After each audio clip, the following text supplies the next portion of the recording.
आपको बता दें कि लगातार खींचतान बिहार सरकार में बनी हुई है। एक तरफ जहां आज 3 बजे बीजेपी के तमाम बिहार नेताओं की बैठक होने जा रही है, वहीं दूसरी तरफ जेडीयू की ओर से यह स्पष्ट किया गया कि 2 दिनों का अल्टीमेटम बीजेपी को दिया जाता है और 2 दिनों में अपनी स्थिति बीजेपी साफ करे कि 2014 के लिए पीएम कैंडिडेट कौन होगा। लेकिन दो फाड़ इस मुद्दे पर अब जेडीयू नजर आ रही है, क्योंकि एक तरफ जहां शरद यादव ने नीतीश कुमार के बयान का खंडन करते हुए कहा कि 2 दिनों का अल्टीमेटम कोई नहीं दिया गया है बीजेपी को और सारी स्थिति ठीक है और जो बैठक बुलाई गई है वो कई मुद्दों पर बुलाई गई है। अगर वास्तव में ऐसा है तो लगातार नीतीश कुमार के साथ ही साथ उनके तमाम दिग्गज नेताओं की ओर से तीखे हमले बीजेपी के ऊपर क्यों किए जा रहे हैं, इन्हीं तमाम मुद्दों पर चर्चा के लिए इस वक्त हमारे साथ जुड़ चुके हैं वशिष्ठ नारायण सिंह, जो कि बिहार जेडीयू के अध्यक्ष हैं। वशिष्ठ जी, बहुत स्वागत है आपका इंडिया न्यूज पर। सबसे पहले और बड़ा सवाल यही, क्या 2 दिन का जो अल्टीमेटम दिया गया था नीतीश कुमार की ओर से वो कायम है और अब इस रिश्ते को सिर्फ 24 घंटे ही बचे हुए हैं? देखिए, सबसे बड़ी बात है कि और हमारी गंभीर बैठक हो रही है जी, और यह बैठक महत्वपूर्ण है और इस बैठक में हम कोई महत्वपूर्ण निर्णय लेंगे। इसलिए आप लोगों ने जो अल्टीमेटम की बात किया है उसी संदर्भ में आप लोगों ने किया है जी। और शरद यादव जी ने, चूंकि जो कुछ भी तय होगा वो बैठक में लोगों से राय मशविरा करने के बाद भी तय होगा और गंभीरता से इस पर विचार होगा, सभी लोगों की राय ली जाएगी जी। चूंकि यह एक राजनीतिक निर्णय होगा, इसलिए बैठक में निर्णय क्या होता है यह महत्वपूर्ण है और इसीलिए बैठक बुलाई जा रही है जी। शरद जी भी पटना में आ रहे हैं और मुख्यमंत्री जी आज शाम तक पटना में पहुंचेंगे। फिर उसके बाद कल बैठक होगी, तब तक इंतजार करना चाहिए कि हमारा फैसला क्या होता है। लेकिन इतना जरूर है जी कि ये फैसला महत्वपूर्ण होगा और गंभीर स्थिति बनी हुई है। बिहार की राजनीति की नई दिशा भी तय कर सकता है ये फैसला। यहाँ पर मैं एक चीज आपको बताना चाहूंगी, पहले नीतीश कुमार के हवाले से खबर आई कि 2 दिनों का अल्टीमेटम दिया जाता है बीजेपी को। उसके बाद हमारे ही पैनल पर, हमारे चैनल पर साबिर अली जुड़े हुए थे, केसी त्यागी, इसके अलावा नरेंद्र सिंह, इन सब लोगों ने कहा कि सिर्फ 2 दिनों का वक्त और दिया जाता है बीजेपी को। ऐसी स्थिति में क्या ये माना जाए कि दरअसल ये सारी खबरें गलत थी और कोई भी अल्टीमेटम जेडीयू की ओर से पीएम पद के कैंडिडेट को लेकर नहीं दिया गया है बीजेपी को? देखिए, हमने तो अपने रिजोल्यूशन में, जो नेशनल काउंसिल का रिजोल्यूशन था जी, और जो आपके नेशनल एग्जीक्यूटिव का कार्यकारिणी का रिजोल्यूशन था, उस समय इस सवाल को रख लिया था जी। और हमारे लिए गंभीर मसला है।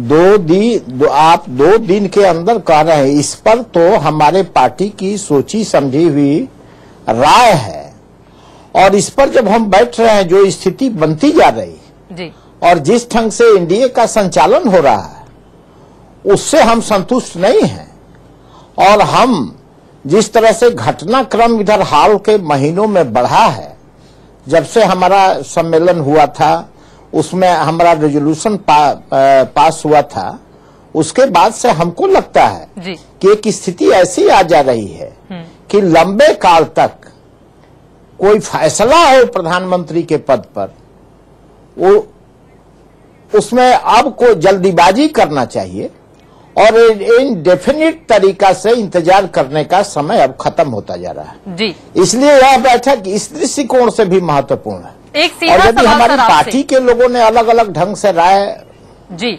सवाल यह है, क्या 2 दिनों का अल्टीमेटम नीतीश कुमार की ओर से दिया गया है बीजेपी को?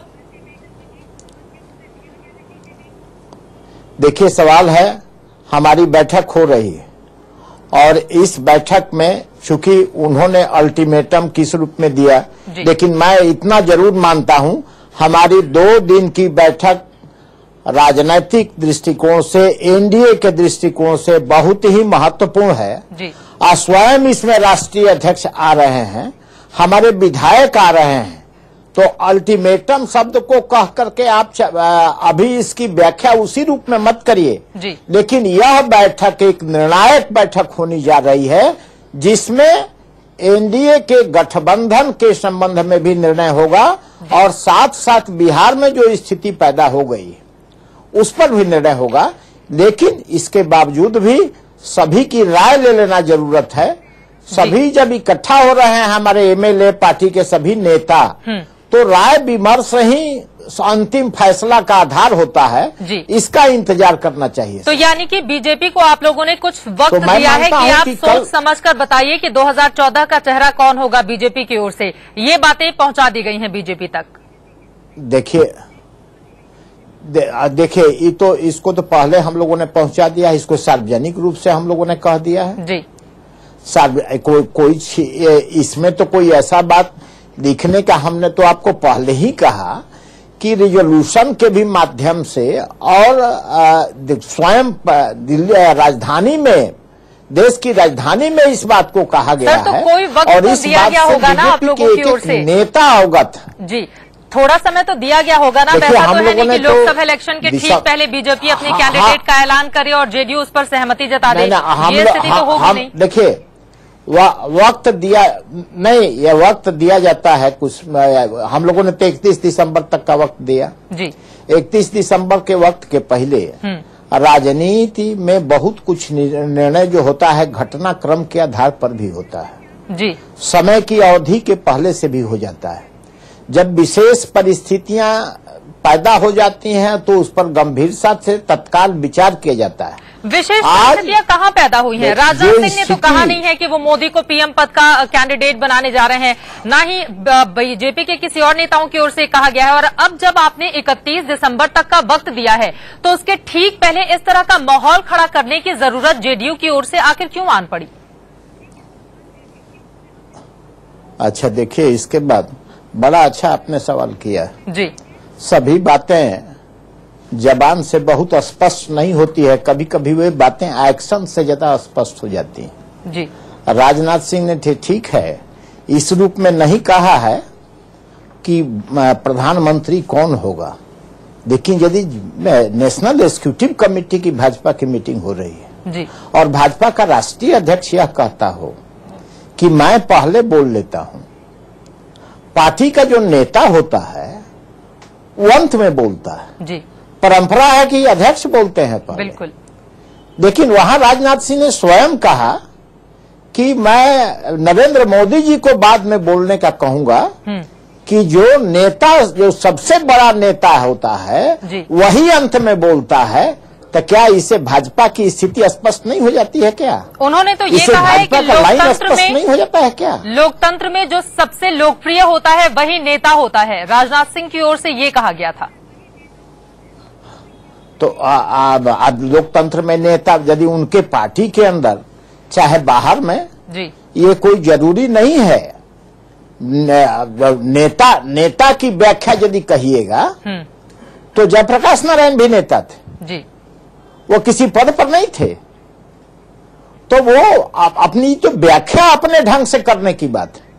आप पार्टी के अंदर तो निश्चित रूप से जो लोकप्रिय होता है नेता होता है, लेकिन नेता की व्याख्या केवल यही नहीं है जी। सत्ता से अलग भी ऐसे ऐसे व्यक्ति इस देश में हुए हैं जो नेता जिनको कहा गया है, कुर्सी जिसको दी गई है उससे बड़ा व्यक्तित्व उन लोगों ने रखा है और हाल ही में इसका प्रमाण भी मिला। वशिष्ठ जी, इसलिए मैं इत्तेफाक इस बात से नहीं रखता हूं जी।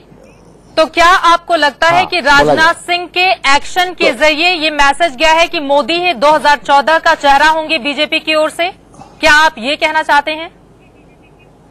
मैं तो ये मानता हूं, मैं ये समझता हूं सभी इंडिकेशन उसी ढंग के हैं जो उस दिन मीटिंग में हुआ, जो उनके अंदर डिस्कशन का स्वरूप हुआ, जो समाचार पत्रों के अंदर आया और जिस पर बाद में चर्चा रही, जिसमें उनके वरिष्ठ लोग गए। इतनी बड़ी हलचल हो जाने के बाद जी। और इतनी बातें सार्वजनिक रूप से आने के बाद क्या इसमें अब कोई डाउट्स रह गया है कि अध्यक्ष जी का मस्तिष्क किस रूप में बना है और कार्यकारिणी में किस मना स्थिति में कार्यकारिणी ने एक्शन किया है? तो ये तो हम ही लोग नहीं, देश के लोगों ने इसका अर्थ यही लगाया है और मैं समझता हूं कि भाजपा के लोगों की भी यही नजरिया है जी। जो जिस नजरिया के विषय में आपने अभी हमसे पूछा है, यही नजरिया दूसरे लोगों का भी होगा, ऐसी मेरी मान्यता। वशिष्ठ जी, तो राजनाथ सिंह खुलकर नरेंद्र मोदी को 2014 का चेहरा घोषित क्यों नहीं कर देते? ये चुनाव प्रचार समिति का चेयरमैन बनाकर आगे करने की कोशिश क्यों की गई है? इस पर आप लोग क्या सोच रहे हैं? देखिए, कभी कभी राजनीति और राजनीति की रणनीति होती है कि अंतिम स्टेज पर ले जाने के पहले जी, अंतिम बिंदु पर पहुंचाने के पहले स्नेह कुछ निर्णय लिया जाता है, और राजनाथ सिंह ने इसी को आधार बनाया है, और पहले एक बड़ी जिम्मेवारी देकर के जी, और उस जिम्मेवारी से कैडर को और बीजेपी को एक मैसेज देने का कि हमारा अगला चेहरा क्या होगा, यह काम उन्होंने किया। बिल्कुल, यानी कि राजनाथ सिंह की ओर से धीरे धीरे ये कोशिश की जा रही है और 2014 का चेहरा बीजेपी की ओर से नरेंद्र मोदी ही होंगे। जेडीयू को फिलहाल यही समझ में आ रहा है राजनाथ सिंह के एक्शन से। लेकिन अगला सवाल, तो फिर जब जेडीयू इस स्थिति में है कि वो बिहार में अकेले सरकार चला सकती है, और जैसा कि निर्दलीय विधायकों से संपर्क में भी तमाम जेडीयू के नेता हैं, क्या आप लोग तय कर चुके हैं कि बीजेपी को अब सलाम नमस्ते अगले 2 दिनों में कर दिया जाएगा और जेडीयू अकेले सरकार चलाएगी अब बिहार में? देखिए, परिस्थिति यदि ऐसी पैदा होती है जी, लेकिन ये 2 दिन आज इस पर कहना ठीक नहीं है। कल हम लोग मिल रहे हैं, लेकिन यदि मान लीजिए कि हम लोगों का संबंध, हम लोग अलग अलग होते हैं जी, तो इस ढंग का निर्णय तो लेना पड़ सकता है। लेकिन अभी आधिकारिक तौर पर कि हम लोग अलग हो गए, आज इस पर कहना मेरे लिए ठीक नहीं है, चूंकि कल हाईएस्ट बॉडी जिसमें विधायक काफी संख्या में रहेंगे वो निर्णय लेंगे, तभी कहना हो। लेकिन यदि स्थिति ऐसा बनती है तो इस ढंग का निर्णय स्वाभाविक रूप से लिया जा सकता है, लेकिन बैठक के बाद ही। अभी कोई ऐसी स्थिति नहीं है कि अभी तो किसी ने इस्तीफा नहीं किया है, इस्तीफा मांगा नहीं गया है, तब इस पर अभी मुझको कहना कोई ठीक नहीं है। अभी तो सरकार चल रही है। बीजेपी कोटे से मंत्री हैं बिहार के, उन सब लोगों ने अपने सरकारी कामकाज को ठप कर दिया है, और उसके पीछे वजह यही है कि जेडीयू नेताओं की ओर से जो बयान दिया गया है लगातार, उसको देखकर लगता है कि बहुत जल्द राज्यपाल से मुलाकात करके नीतीश कुमार इस बारे में उन्हें जानकारी भी दे सकते हैं कि हम अब बीजेपी से अपने आप को अलग करने वाले हैं। नहीं, देखिए, जब उन्होंने काम करना बंद कर दिया है, अभी आज ये समाचार आया है, कल कुछ मंत्री गए थे, नहीं तो काम करना बंद कर देना, बंद करने का अर्थ तो हम नहीं समझते हैं। काम करने का तो ओथ मंत्री लेते हैं ना, तो जब तक पद पर हैं तब तक तो उनकी जिम्मेवारी बनती है कि वो काम करते रहें, इसको छोड़ने की क्या जरूरत है जी। और जब यदि इस्तीफा देने का मस्तिष्क बन चुका है, ये भी बात भी तो स्पष्ट नहीं आई है, इस्तीफा भी मांगा गया है, ये भी बात स्पष्ट नहीं हुआ है, तो फिर काम बंद करने का क्या आधार बनता है? उन्होंने सिर्फ काम ही नहीं बंद किया है, बाकायदा 3 बजे एक बैठक भी बुलाई गई है, और इस बैठक में गठबंधन को लेकर अब बिहार बीजेपी के नेता भी चर्चा करने वाले हैं। यदि वो गठबंधन बुलाते हैं तो गठबंधन में वो क्या चर्चा करते हैं, इसका हम लोग इंतजार करेंगे। लेकिन हम लोगों ने तो बैठक बुलाई है कल, और कल बैठक में क्या निर्णय होता है इसका इंतजार वो लोग भी करेंगे। बिल्कुल, लेकिन एक और इसमें कोई अस्वाभाविकता नहीं है जी। एक और सबसे महत्वपूर्ण सवाल ये है, कहा यह जा रहा है कि दरअसल शरद यादव ने जो बयान दिया है इंडिया न्यूज से एक्सक्लूसिव बातचीत में, उन्होंने कहा है कि दरअसल 2 दिनों का कोई अल्टीमेटम नहीं दिया गया, जबकि नीतीश कुमार के साथ ही साथ कई नेताओं की लंबी फहरिस्त है जेडीयू की, जिन्होंने कहा है कि हमने अल्टीमेटम 2 दिनों का दिया है और उस लिहाज से सिर्फ 24 घंटे बचते हैं। ऐसे में जानकारी ये भी आ रही है कि दरअसल लालकृष्ण आडवाणी का कद मोदी के सामने जिस तरह से छोटा होता हुआ चला गया, ये पूरी कवायद जेडीयू की ओर से अगर बनाई गई है तो उसके पीछे लालकृष्ण आडवाणी के चेहरे को आगे करने की कोशिश भी है। मैं स्थिति स्पष्ट कर दूं जी। ये जो इसके गठन का इतिहास आप यदि पढ़िएगा तो एनडीए के गठन में 4 लोगों की बहुत महत्वपूर्ण भूमिका रही है, और लोगों की भी रही है। अटल जी की, आडवाणी जी की, जॉर्ज फर्नांडिस की और नीतीश कुमार की जी। और एनडीए के प्रमुख नेताओं में अटल जी के बाद लाल कृष्ण आडवाणी ही रहे। यह फैसला तो बीजेपी के ऊपर भी निर्भर करता है, अटल जी को वो लोग किस रूप में देखते हैं। लेकिन हम लोगों ने कार्य के आधार पर उनके साथ लंबे काल तक एक साथ एनडीए में काम करने के आधार पर, मूल्यांकन के आधार पर आडवाणी जी को निश्चित रूप से माना कि ये सबको साथ ले चलने की क्षमता रखते हैं। ये बात हम लोगों ने जरूर किया। लेकिन हम लोगों की ये मंशा नहीं है कि बीजेपी के अंदर हम लोग ये करें। हम लोगों ने प्रधानमंत्री के पद के लिए क्या आवश्यक शर्त हो सकता है, क्या पैमाना हो सकता है, क्या उसके लिए सबसे बेस्ट आधार हो सकता है, इसकी चर्चा किया है। इस देश की जो हालत है, उस हालत में इस देश का नेतृत्व किसके हाथों में सुरक्षित रहेगा, उसके अंदर क्या क्या विचार होना चाहिए।